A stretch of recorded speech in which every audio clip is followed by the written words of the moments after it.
레위기 1장 1절로 17절의 말씀을 살펴보겠습니다.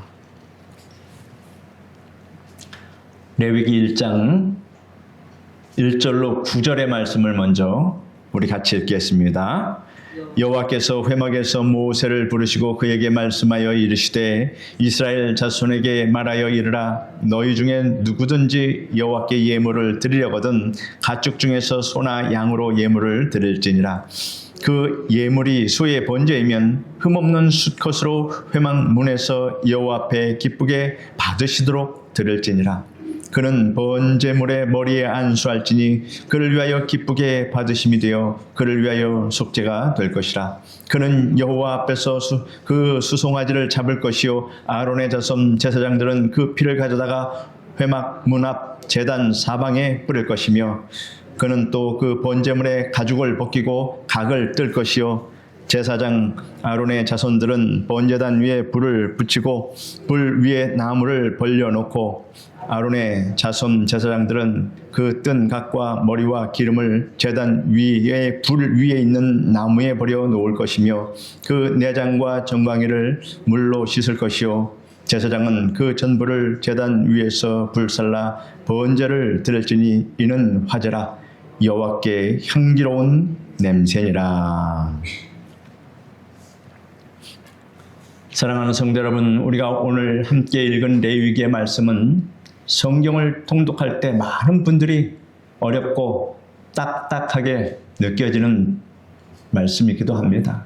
복잡한 제사법과 이해하기 힘든 규례들이 끝없이 이어지기 때문입니다. 그러나 레위기는 결코 지루한 율법서가 아닙니다. 레위기는 거룩하신 하나님과 교제하기 위해서 구별된 백성이 어떻게 정결하게 예배를 드리고 일상 속에서 거룩한 삶을 살아가야 하는지 구체적으로 제시하는 책임이 우리에게 얼마나 귀한 말씀입니까? 출애굽기 마지막 장을 보면 이스라엘 백성들이 마침내 성막 건축을 완성하고 그곳에 하나님의 영광이 구름과 함께 충만하게 임하는 장엄한 광경이 펼쳐졌습니다.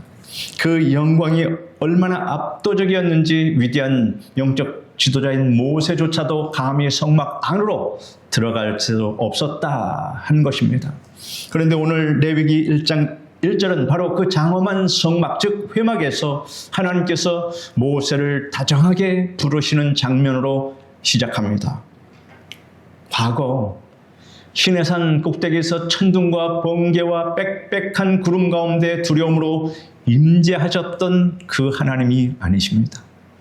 이제는 당신의 백성들 진영 한가운데 마련된 이 만남의 장소에서 사랑하는 자녀를 부르듯 모세를 부르시며 친밀한 교제를 청하고 계시는 것입니다. 이것이 바로 우리를 향한 하나님 아버지의 애절한 마음이며 우리가 드리는 예배의 진정한 출발점이 됩니다. 오늘 본문은 이스라엘의 5가지 주요한 제사 중 가장 먼저 번제에 대한 규례를 다루고 있습니다. 번제는 히브리어로 올라라고 부르는데 이는 위로 올라가는 것이라는 뜻을 가지고 있습니다. 제물을 제단 위에서 온전히 태워 그 연기와 향기를 하늘에 계신 하나님께 올려보내는 제사이기 때문에 그렇습니다. 이 번제는 우리의 모든 것을 하나님께 온전히 내어드리는 전적인 헌신과 우리의 죄를 씻는 속죄의 의미를 동시에 담고 있습니다. 오늘 이 시간 번제를 드리는 구체적인 과정을 하나하나 살펴보면서 우리가 하나님 앞에 어떠한 예배자로 서야 할지 깊은 은혜를 나누고자 합니다. 첫째로 하나님은 우리가 가장 귀하게 여기는 것을 기쁨으로 구별하여 드리기를 원하십니다. 본문 3절을 보면 번제 예물로 소를 드릴 때 반드시 흠없는 수컷으로 드리라고 명령하십니다. 10절에 나오는 양이나 염소를 드릴 때도 예외 없이 흠이 없는 수컷이어야만 했습니다. 여기서 흠이 없다는 것은 눈이 멀거나 다리를 절거나 피부병이 있는 짐승이 아닌 가장 건강하고 온전한 최상급의 상태를 의미합니다. 하나님께서 온 우주의 주인이신데 무엇이 아쉬워서 우리에게 가장 좋은 가축을 요구하시겠습니까? 하나님께서는 부족한 것이 없습니다. 그것은 가축의 물질적인 가치나 고기의 질을 따지기 위함이 결코 아니라는 사실입니다. 그것은 예물을 드리는 자의 마음의 중심, 즉 하나님을 향한 진실한 사랑과 그 경외심을 하나님은 보기를 원하신다 하는 것입니다. 우리가 누군가를 깊이 사랑하고 존경한다면 결코 내가 쓰다 남은 것이나 하찮은 것을 선물로 주지는 않습니다. 포장도 얼마나 이쁘게, 그 내용물도 얼마나 귀한 것으로 그렇게 준비해서 드리겠습니까? 나에게 있는 것 중 가장 좋은 것, 가장 귀한 것을 구별하여 주고 싶은 것이 진실한 사랑의 속성입니다. 마찬가지로 하나님은 우리의 삶에서 쓰고 남은 찌꺼기 같은 시간, 남는 물질, 거친 에너지를, 지친 에너지를 원하시는 것이 아니라 하는 것입니다. 나의 삶의 가장 중심이 되는 시간, 가장 귀한 첫 열매를 하나님께 온전히 올려드리기를 원하십니다. 하나님이 그거를 하나님은 우리의 마음의 중심을 받기를 원하신다 하는 것을 우리는 잘 알 수 있습니다. 이 흠 없는 제물은 훗날에 우리를 위해 십자가에 달리신 흠 없고 점 없는 하나님의 어린 양 예수 그리스도를 정확하게 예표하고 계시다 하는 것입니다. 그 예수님이 실제로 이 땅에 육신의 몸을 입고 오셨다 하는 것을 이 번제 제사를 통해서 늘 예고하셨다 하는 것 또한 우리가 알 수 있습니다. 예수님께서는 창세 전부터 누리시던 하늘의 영광을 버리시고 자신의 가장 귀한 생명을 우리를 위해 아낌없이 십자가에 내어 주셨습니다. 그 측량할 수 없는 십자가의 사랑을 받은 우리가 하나님께 가장 귀한 것으로 헌신과 찬양을 올려드리는 것은 너무나도 당연한 성도의 마땅한 본분일 것입니다.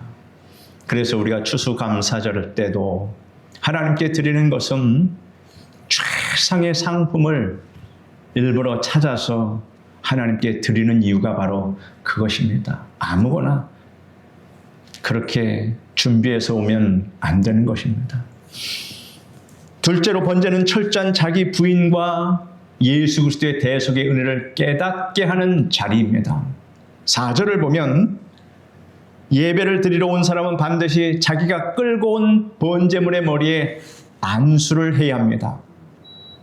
자기가 끌고 온 그 예물의 짐승에게 안수한다. 이 안수는 목사님이 축복할 때 하는 그런 안수 기도가 아니라 나와 이 제물을 하나로 묶는 동일시에 엄숙한 의식입니다.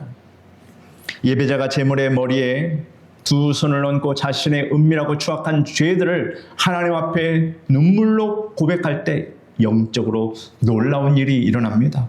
나의 모든 죄와 저주와 사망이 그 죄 없는, 흠 없는 그 짐승에게로 남김없이 다 전가되는 것입니다.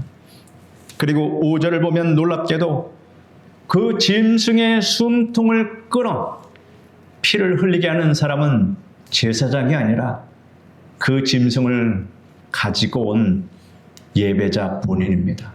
예배자는 자신을 대신하여 피를 뿜으며 처절하게 죽어가는 짐승을 자신의 손으로 직접 잡아야만 했다 하는 것입니다. 그 끔찍하고 처절한 핏빛 현장에서 예배자의 마음이 여러분 어떠하겠습니까? 집에서 사랑으로 기르다가 가져온 자기 짐승을 그렇게 죽일 때에 그 마음이 보통이겠습니까? 원래 저 칼에 찔려 저렇게 피를 흘리며 찢어지게 죽어야 할 존재는 바로 나로구나. 나의 더러운 죄 때문에 아무 죄 없는 저 생명이 나를 대신해서 이렇게 고통스럽게 죽어가는구나. 예배자는 짐승의 뜨거운 피를 뒤집었으며 죄의 무서움에 몸서리쳤을 것이고 자신을 살려주신 하나님의 속죄의 은혜에 엎드려 통곡했을 것입니다. 사랑하는 성도 여러분, 오늘 우리가 드리는 이 예배의 자리에도 이러한 십자가의 벅찬 감격과 눈물이 회복되어야 합니다. 예배는 그저 좋은 교훈을 듣고 위안을 얻고 돌아가는 종교적인 교양 강좌가 아닙니다.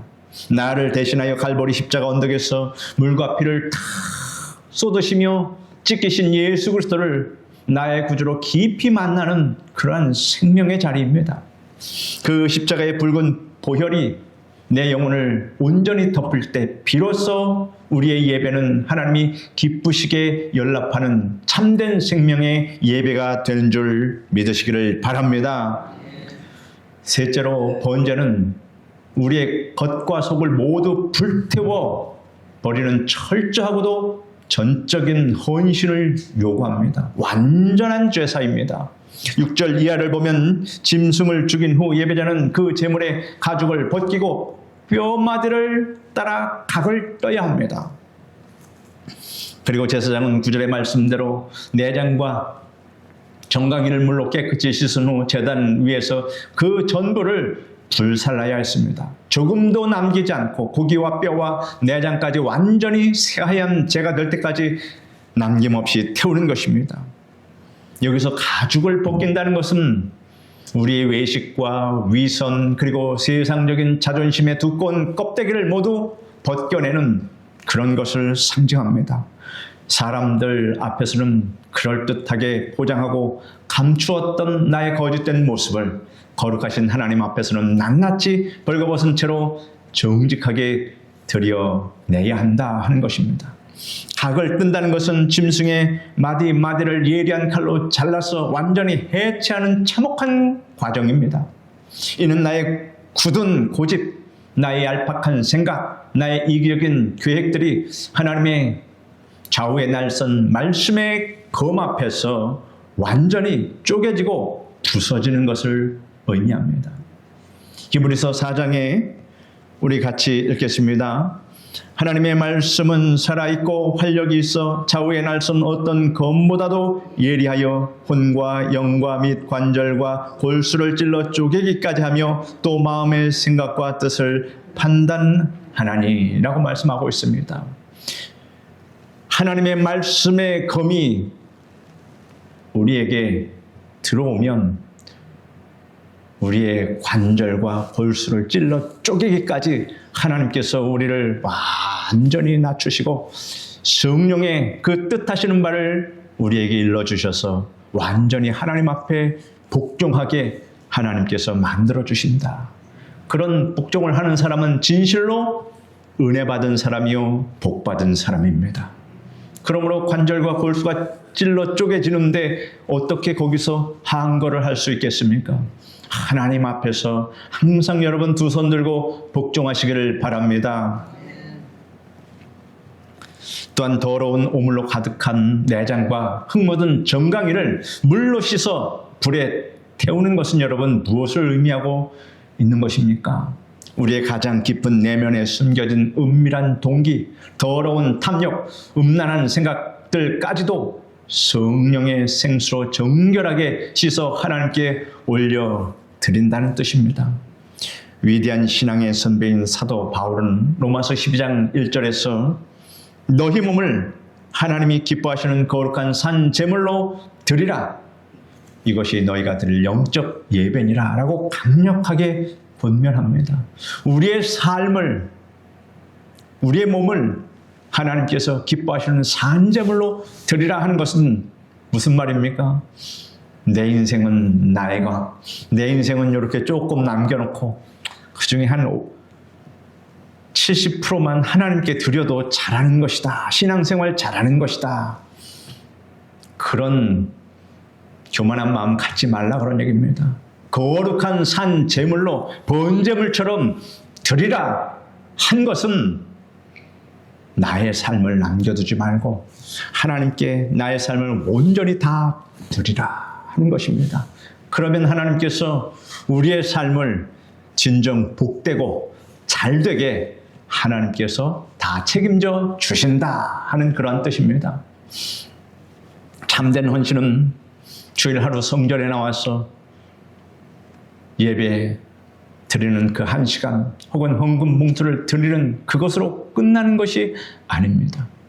우리의 가정에서, 일터에서, 이웃과의 관계 속에서 매일매일 나의 자아를 십자가에 못 박고 오직 내 안에 그리스도만이 사시게 하는 삶, 그것이 바로 하나님이 찾으시는 번제의 삶이라고 하는 이 사실을 여러분, 이 레위기 말씀 속에서 우리는 철저히 배우고 훈련받고 그렇게 거룩하게 나아가기를 바랍니다. 어느 선교사님의 간증 중에 참으로 마음을 울리는 예화가 하나 있습니다.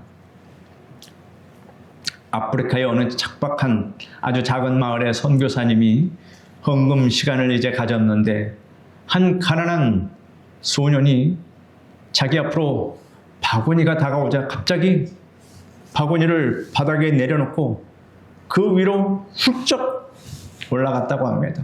바구니 속에 훌쩍 들어간 겁니다. 선교사님이 놀라서 얘야 너 지금 못하느냐라고 묻자 소년은 눈물을 글썽이면서 이렇게 말합니다. 선교사님, 저는 너무 가난해서 예수님께 드릴 돈이나 물건 아무것도 없습니다. 그래서 저 자신을 예수님께 바치려고 이 바구니에 들어갔습니다. 라고 이야기하더라 하는 것입니다. 성도 여러분, 이것이 바로 하나님께 온전히 드려지는 번제라고 하는 뜻입니다. 나에게 있는 얄팍한 소유의 일부를 떼어 드리는 것이 아니라 나의 생명과 나의 삶의 전부를 온전히 제단 위에 올려놓는 것, 하나님은 바로 이러한 삶을 받으신다 하는 것입니다. 그러니 여러분, 하나님을 섬기는 게 그렇게 녹록한 것이 아닙니다. 하나님을 섬기는 것은 번제를 드리듯이 섬기는 것이다. 여러분, 하나님의 종으로 사시기를 바랍니다. 하나님께 완전히 드리는 삶을 사시기를 바랍니다. 그러면 여러분의 모든 삶이 평안하고 여러분의 삶이 행복으로 하나님께서 점철시켜 주십니다. 왜냐하면 하나님께 모든 것을 맡겼으니 그 다음은 하나님께서 철두철미하게 여러분의 삶을 다 주관하고 계시니 실수가 없으십니다. 불행이 없습니다. 그러므로 여러분, 삶의 비결은 나의 삶을 번제로 하나님께 드리는 삶이다 라고 하는 것입니다. 마지막 넷째로 우리 하나님은 헌신의 외형적인 크기가 아니라 그 속에 담긴 마음의 중심을 받으시는 은혜의 주님이시다라고 하는 것입니다. 우리 10절에서 17절 말씀 같이 읽겠습니다. 만일 그 예물이 가죽 떼의 양이나 염소의 번제이면 흠 없는 수컷으로 드릴지니 그가 제단 북쪽 여호와 앞에서 그것을 잡을 것이요 아론의 자손 제사장들은 그것의 피를 제단 사방에 뿌릴 것이며 그는 그것의 각을 뜨고 그것의 머리와 그것의 기름을 베어낼 것이요 제사장은 그것을 다 제단 위에 불 위에 있는 나무 위에 벌려 놓을 것이며 그 내장과 그 정강이를 물로 씻을 것이요 제사장은 그 전부를 가져다가 제단 위에서 불살라 번제를 드릴지니 이는 화제라 여호와께 향기로운 냄새니라. 만일 여호와께 드리는 예물이 새의 번제이면 산 비둘기나 집 비둘기 새끼로 예물을 드릴 것이요 제사장은 그것을 제단으로 가져다가 그것의 머리를 비틀어 끊고 제단 위에서 불사르고 피는 제단 곁에 흘릴 것이며 그것의 모이 주머니와 그 더러운 것은 제거하여 제단 동쪽 재 버리는 곳에 던지고 또 그 날개 자리에서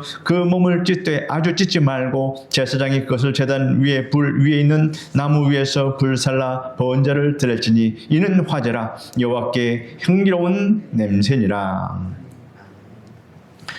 오늘 본문은 아주 세밀하게 읽어보면 소의 번제, 양과 염소의 번제, 그리고 비둘기의 번제까지 총 3종류의 제물이 차례로 등장합니다.